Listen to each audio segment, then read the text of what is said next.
Petitions to put measures on the ballot for the 2024 election are due on May 7th.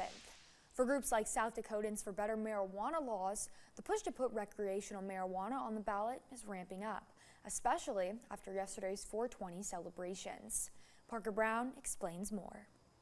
For supporters of legalizing recreational marijuana, 420, April 20th, is practically a holiday. But even on a holiday, getting signatures to put it on the ballot does not stop. I've worked on many signature drives, and one thing I always see is that the closer you get to the deadline, the more energy and urgency there is, and we're seeing that now. For a third election cycle. Hi there. Want to sign the legalization petition? The executive director for South Dakotans for better marijuana laws, Matthew Schweik, has been petitioning to put changes to cannabis laws on the ballot.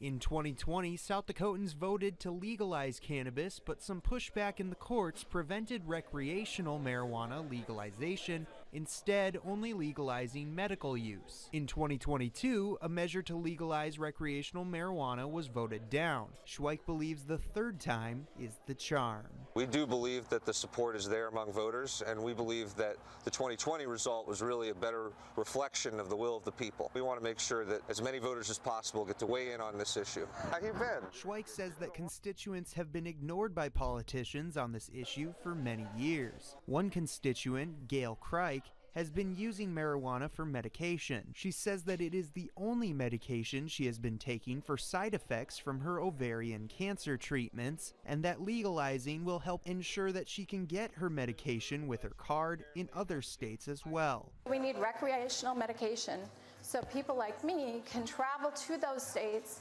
not only get their medication, but legally use their medication. Supporters hope that with a 2024 presidential election, more voters will go to the polls, and if this does get put on the ballot, they hope the will of the people will be to legalize recreational marijuana. In Sioux Falls, Parker Brown, Dakota News Now.